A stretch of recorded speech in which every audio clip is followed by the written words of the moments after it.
వరద గండం గట్టెక్కింది అని అనుకుంటే బురద గండం వచ్చి పడ్డది. గంగల మునకేసిన ఊర్లన్నీ ఇప్పుడిప్పుడే బయటపడుతున్నాయి. కానీ ఎటు చూసినా బురదనే. పబ్లిక్ ముప్పు తిప్పల పడుతుర్రు. ఇన్నొద్దులు అపురూపంగా చూసుకున్న ఇండ్లన్నీ బురదతోని ఆగమాగం అయ్యేటాళ్లకు మస్తు బాధపడుతుర్రు జనాలు.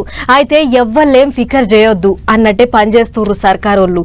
ఫైర్ ఇంజన్లు పెట్టిర్రు, సాఫ్ సఫాయి కార్మికులు రంగంలోకి దిగిర్రు. విజయవాడను మళ్ళా ఎప్పటి లెక్కనే తయారు చేసేటందుకు మస్తు తిప్పల పడుతున్నారు. అగ చూడర్రి, ఎటు చూసినా ఆగమాగం చందన గంధమోలే పేరు కొనిపోయింది బురద.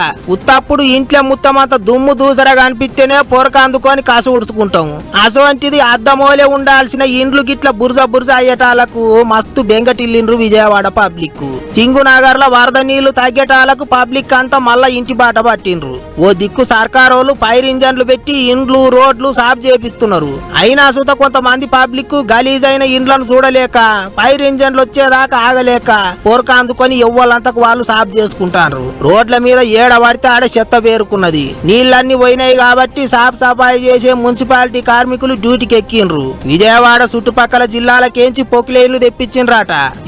యుద్ధం చేసినట్టే నడుస్తున్నది అనుకో రాజుర్రి పని. విజయవాడను మళ్ళా వెనకటి లెక్కనే చేస్తేందుకు మస్తు తిప్పల పడతాండ్రు. ఇంకో దిక్కు సీఎం సారు కాళ్లకు గిరికలు కట్టుకొని తిరిగినట్టే తిరుగుతాండు. ఎనికెపాటి దగ్గర బల్ల కట్టు మీద ఊకొని తిరిగి చూసిండు ముఖ్యమంత్రి. అటు బుడమేరు కాలువ కాడికి పోయి కూడా చూసిండు.